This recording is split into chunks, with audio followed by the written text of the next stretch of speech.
Mong paliwanag sa nangyari kanina na nahuli sa bus lane. O, nahuli sa bus lane. Oh, ganda nung sasakyan ni Chubby to. Oh. Ganda, no? Bulletproof, oh. Parang tangke. Nahuli sa busway. Tingnan mo, sasabihin ni Chubby.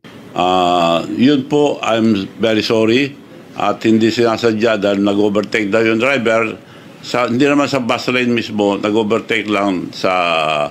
Hindi nakasarayo kasi bukas. Nag-overtake. Anyway, hindi dapat tularan. And my congratulations sa mga tiga-MMJ na nakahuli. Hindi po ako galit doon. Bigyan ko sila ng reward. Baka kala lagay, hindi. Kakausapin ko, hinahanap ko ngayon si Chairman Artes na bigyan ko ng premyo mga nakahuli sa akin, bigyan ko ng 100,000 aside sa multa ng lisensya. So sorry po sa nangyari, hindi po namin sinasadya, hindi dapat tularan. Alam mo, medyo bilib ako dito kay Chavita.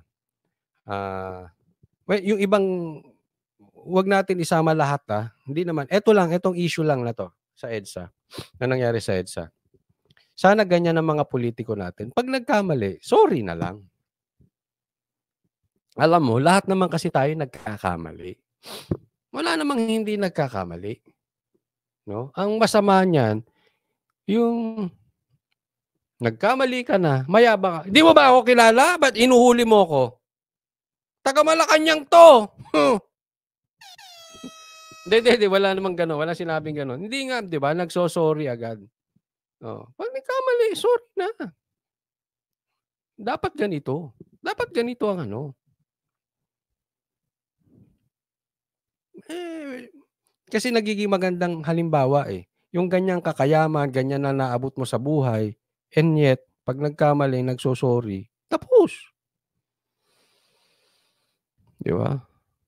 Humvee ang datingan ng auto ni Chubby to. Ang ganda, no? Ang ganda ng kanyang sasakyan. At nakakabilib din yung humuli, ha? Kasi pag nakakita ka ng ganong sasakyan, kunwari ikaw yung traffic enforcer tsaka police, normal naman yun, kakabahan ka. Bakit? Parang panggera parang tangke. And for sure, VIP yung may-ari nun. Kasi hindi naman mabibili ng ordinaryong Pilipino yun Di ba? Kaya bang bilhin niya ng ng mga katulad ko? Hindi, syempre. So, given na po na VIP yung may-ari nun, and yet hinuli. Kaya nga siguro bibigyan ng award ni Chavit kasi magandang trabaho yan. Walang VIP. Nag-sorry naman. Diba? At saka isa pa, yung plaka, walang plaka yun, bagong gawa. Gawa kasi kami ng, ang tawag namin doon. Ni Garski, daming camera nakatutok, napanood ko, pero nagpakumbaba siya. Di ba?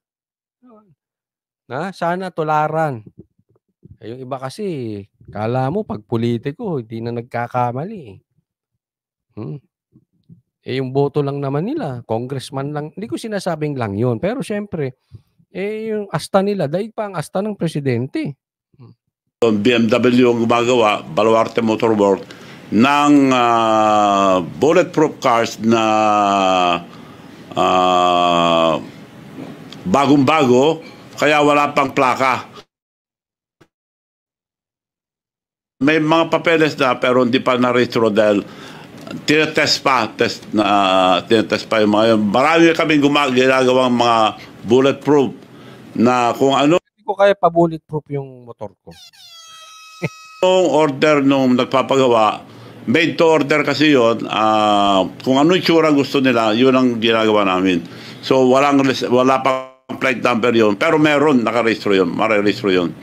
Yun lang po, inuulit ko, I'm sorry what happened, hindi dapat gayahin, at ako, aside sa multa sa lisensya, gusto ko magbigay ng premyo sa mga nakahuli through Chairman Artes. So, pasensya na po, I'll be giving 100,000 sa mga nakahuli. Salamat.